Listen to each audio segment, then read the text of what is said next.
आज आपण भाज्या घालून मुगाच्या डाळीची खिचडी करूया। आता ह्या साहित्य मी तुम्हाला दाखवते।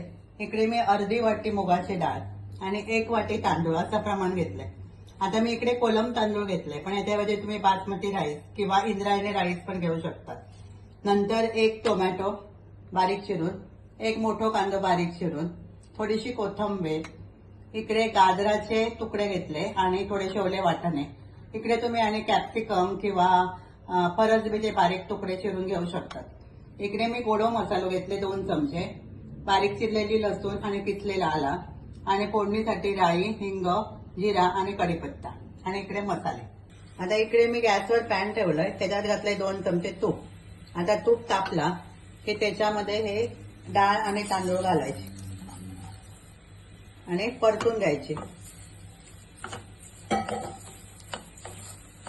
तोपर्यंत मी इकडे पाणी ठेवलंय उकळत। आता इकडे 1.5 वाटी टोटल झाला डाळ आणि तांदूळ, म्हणून इकडे तिप्पट पाणी घ्यायचं, म्हणजे 4.5 वाटी। पण मी 5 वाटी घेतले, कारण आमका थोडीशी खिचडी पातळ लागते। आता हे परतून घ्यायचे। आता याच्यात घालायचं टोमॅटो, कांदा आणि आला लसूण।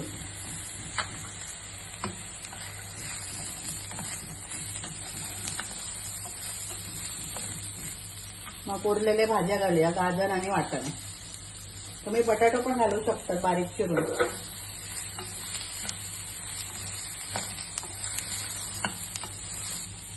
मग हळद 1 चमचो, 2 चमचे गोडो मसालो,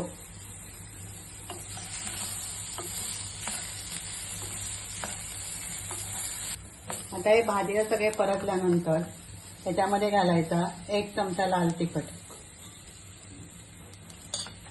आणि चवीप्रमाणे मीठ।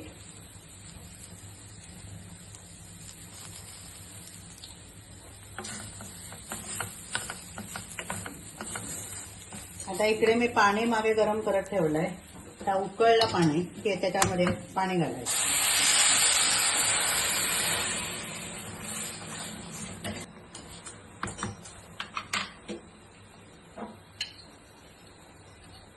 एक चमचा तूप घालायचं आणि झाकण लावून 4 शिट्या काढून शिजवून घ्यायचं। आता आपण कुकर उघडून बघूया। ही आता खिचडी अशा प्रकारे तयार झाली। आता ह्या खिचडीक आपण वरून फोडणी घालूया। त्याच्यासाठी मी इकडे गॅसवर फोडणीचा भांडा ठेवलाय।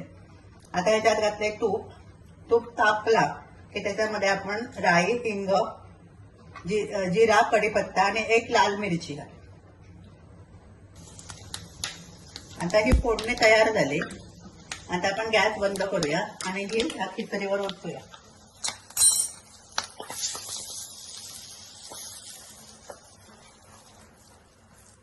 मग वरून कोथिंबीर टाकायची।